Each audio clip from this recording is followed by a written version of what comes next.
Hello students, welcome back to another video. तो जैसा कि हम न्यू बैच 2026-27 की क्लासेस स्टार्ट कर चुके हैं हर एक सेमेस्टर के लिए, और जो भी हमारे प्यारे स्टूडेंट्स बीए फर्स्ट ईयर के फर्स्ट सेमेस्टर में हैं और अपने मेजर या माइनर सब्जेक्ट के रूप में इकोनॉमिक्स को पढ़ रहे हैं, तो जब आप फर्स्ट सेमेस्टर में होते हैं तो आपको माइक्रो इकोनॉमिक्स पढ़नी होती है, यानी कि सूक्ष्म अर्थशास्त्र आप लोगों को पढ़ना होता है, और जो आपके क्वेश्चंस आते हैं सब यहीं से आते हैं। तो आज की जो वीडियो है इससे हम क्लास स्टार्ट कर रहे हैं आप लोगों के न्यू बैच 2026-27 की बीए फर्स्ट ईयर के फर्स्ट सेमेस्टर के स्टूडेंट्स के लिए जो इकोनॉमिक्स पढ़ रहे हैं। तो इकोनॉमिक्स पढ़ने वाले हर स्टूडेंट को सबसे पहले ये जानना जरूरी है कि इकोनॉमिक्स होता क्या है। इंट्रोडक्शन ऑफ इकोनॉमिक्स यानी अर्थशास्त्र से आपको परिचित होना है सबसे पहले कि आखिर अर्थशास्त्र है क्या, इसका अर्थ क्या है, इसकी विशेषता और इसके बारे में सारी चीजें, इसके प्रकार, हर एक चीज को आज की इस क्लास में हम जानने वाले हैं। तो आज की ये क्लास आपके लिए बहुत ही ज्यादा इम्पोर्टेंट होने वाली है, क्योंकि आज की वीडियो में आप बेसिक से पढ़ना स्टार्ट कर रहे हैं कि अर्थशास्त्र क्या है। सारी चीजें हम इस वीडियो के अंदर समझेंगे, और इसी तरीके से आपको हर एक सब्जेक्ट की क्लासेस हमारे चैनल पे मिलती रहेंगी। तो पहली बार आए तो सब्सक्राइब करना मत भूलिएगा। सबसे पहले जानते हैं अर्थशास्त्र का अर्थ। तो अर्थशास्त्र जो है ये दो शब्दों से मिलकर बना है, अर्थ प्लस शास्त्र। अर्थ का मतलब धन होता है, धन को ही अर्थ कहते हैं, और शास्त्र का मतलब होता है वैज्ञानिक अध्ययन। तो अर्थशास्त्र एक ऐसा विषय है जो धन का पूरा वैज्ञानिक अध्ययन करता है। इस प्रकार अर्थशास्त्र ऐसा सब्जेक्ट है जिसमें मनुष्य की धन संबंधी सभी क्रियाओं का वैज्ञानिक रूप से अध्ययन किया जाता है। देखिए, जो अर्थशास्त्र है इसको अंग्रेजी में यानी इंग्लिश में इकोनॉमिक्स कहते हैं। तो आप ये तो जानते ही हैं कि इकोनॉमिक्स मतलब अर्थशास्त्र। तो अंग्रेजी भाषा का जो ये शब्द है इकोनॉमिक्स, इकोनॉमिक्स जो है ये दो शब्दों से मिलकर बना है, ग्रीक भाषा के दो शब्दों से। इंग्लिश वर्ड का इकोनॉमिक्स ग्रीक भाषा के दो शब्दों से मिलकर बना है। ग्रीक भाषा का वो पहला शब्द है ओइकस और दूसरा शब्द है नेमेइन। ओइकस का मतलब होता है घरेलू और नेमेइन का मतलब होता है प्रबंध यानी मैनेजमेंट जिसको कहते हैं। तो नेमेइन, ओइकस और नेमेइन ये दो वर्ड है ग्रीक लैंग्वेज का, और इन्हीं दोनों वर्ड से मिलकर बनता है इंग्लिश का वर्ड इकोनॉमिक्स, जिसको हिंदी में कहते हैं अर्थशास्त्र। तो ये तो बात आपको बहुत ही अच्छे से याद रखनी है। जिनका ऑब्जेक्टिव्स पेपर होता है उनके लिए तो बहुत इंपॉर्टेंट है, और सब्जेक्टिव वाले बच्चों को भी इसी तरीके से एग्जाम में लिखना होगा। देखिए, जो अर्थशास्त्र है एक सामाजिक विज्ञान है, एक सोशल साइंस है जो मानव की आवश्यकताओं को सीमित साधनों से पूर्ण करने के तरीकों का अध्ययन करता है कि जो मनुष्य है उसकी जो भी आवश्यकताएं हैं उनको किन तरीकों से पूरा करना है। इन सब चीजों का अध्ययन करने वाला जो विषय है, विज्ञान है, वो इकोनॉमिक्स है। देखिए, जो अर्थशास्त्र होता है ये एक ऐसा विज्ञान है या ऐसा विषय है जो वस्तुओं और सेवाओं के बारे में अध्ययन करता है। वस्तुएं जो बनाई जा रही हैं, जो सेवाएं बनाई जा रही हैं, उनके उत्पादन के बारे में अध्ययन करता है। उनका वितरण जो हो रहा है, डिस्ट्रीब्यूशन जो हो रहा है, उसको जो बेचा जा रहा है, जो क्रय विक्रय किया जा रहा है, उन सब चीजों का अध्ययन करता है। उपभोग का अध्ययन करता है। तो आप कुल मिलाकर ये कह सकते हैं कि जो इकोनॉमिक्स है ये हर एक चीज का अध्ययन करता है, जो आर्थिक क्रियाएं हैं उनसे रिलेटेड हर एक चीज का अध्ययन करता है, चाहे वस्तु हो, सेवा का उत्पादन हो, उनकी बिक्री हो, उनका क्रय विक्रय हो, उनको बनाने में जो खर्चा आया, उनको बिकने में जो फायदा हुआ, जो डिस्ट्रीब्यूशन हो रहा है, जो उपभोग है, जो कस्टमर होता है कब क्या चीजें खरीदने में इंटरेस्ट रखता है, किस तरीके से वस्तुओं को सप्लाई करना है, हर एक चीज का जो अध्ययन होता है इसके अंदर किया जाता है। तो आइए देखते हैं अर्थशास्त्र की परिभाषा। यहाँ बहुत ही आसान शब्दों में अर्थशास्त्र की परिभाषा लिखी गई है एडम स्मिथ के अनुसार। एडम स्मिथ लिखते हैं कि अर्थशास्त्र धन का विज्ञान है। देखिए, एडम स्मिथ को अर्थशास्त्र का जनक कहा जाता है। इसके बारे में इसी वीडियो में हम आगे बात करेंगे। पहले ये डेफिनेशन देख लीजिए, अर्थशास्त्र धन का विज्ञान है, यानी धन का अध्ययन करने वाला। जो पूंजी, जो पैसा होता है, जो रुपया है, जो धन है, मनी, उसका अध्ययन करने वाला विज्ञान कौन है? इकोनॉमिक्स है। अगली हेडिंग है आपकी अर्थशास्त्र की विशेषताएं यानी कैरेक्टरिस्टिक्स ऑफ इकोनॉमिक्स। क्या क्या फीचर्स हैं, क्या क्या कैरेक्टरिस्टिक्स हैं या क्या क्या विशेषताएं हैं, बातें। चलिए देखिए, पहली विशेषता है कि एक सामाजिक विज्ञान है, क्योंकि समाज में रहने वाले लोग जो कमा रहे हैं, जो बेच रहे हैं, जो खरीद रहे हैं, जिसमें इंटरेस्ट रख रहे हैं खरीदने में, उन्हीं सब चीजों का अध्ययन करते हैं। और जो कि कुल देश की आय है उसका अध्ययन करते हैं, यानी एक इकाई से लेकर पूर्ण अर्थव्यवस्था का अध्ययन करने वाला जो विज्ञान है वो क्या है, इकोनॉमिक्स है। दूसरा पॉइंट है यानी दूसरी विशेषता है, ये एक सीमित संसाधनों के उपयोग की बात करता है। जो एक सीमित संसाधन होते हैं उनकी उपयोग की बात कौन कर रहा है, अर्थशास्त्र कर रहा है, ताकि उनका उपयोग हो। तीसरी विशेषता है कि इसमें विश्लेषण, तुलनात्मक अध्ययन और समाधान भी होते हैं। और इसकी चौथी विशेषता है कि ये सैद्धांतिक और व्यवहारिक दोनों ही होता है।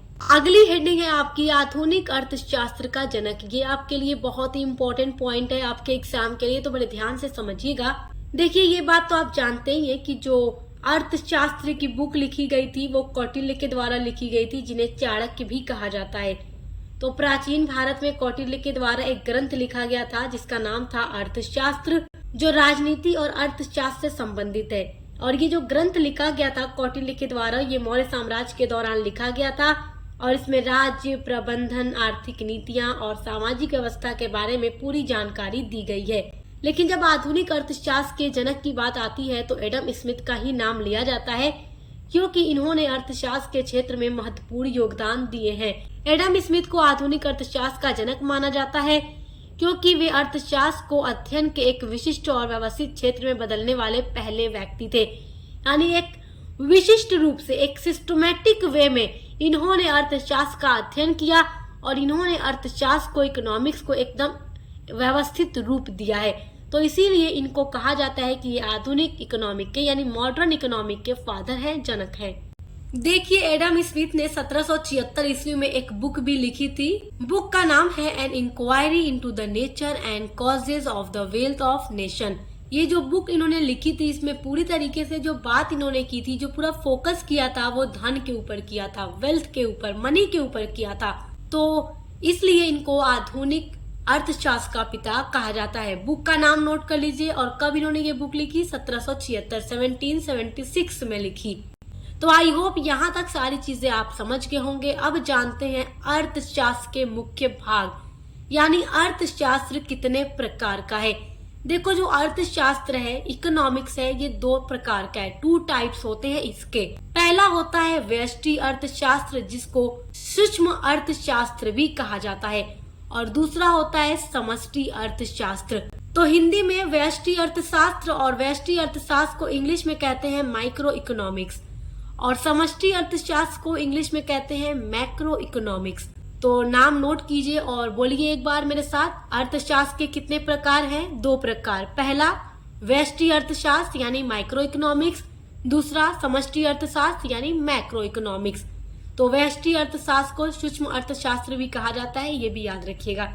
देखिए आप फर्स्ट सेमेस्टर में है, इकोनॉमिक्स पढ़ रहे हैं, तो आपको सब कुछ पढ़ना है व्यष्टि अर्थशास्त्र के बारे में, यानी माइक्रो इकोनॉमिक्स के बारे में सारी चीजें आपको पढ़नी है। सारा क्वेश्चन कहाँ से आएगा, यही से, यानी कि जो आपका अर्थशास्त्र है बीए फर्स्ट सेमेस्टर के अंदर, वो माइक्रो इकोनॉमिक्स है। जब आप फर्स्ट ईयर का फर्स्ट सेमेस्टर का एग्जाम पास कर लोगे, जब आप फर्स्ट ईयर के सेकेंड सेमेस्टर में जाओगे, तब आपको पढ़ना होगा मैक्रो इकोनॉमिक्स यानी समष्टि अर्थशास्त्र। तो इस सेमेस्टर के अंदर पूरा फोकस आपका इसके ऊपर होगा, सेकेंड सेमेस्टर में इसके ऊपर।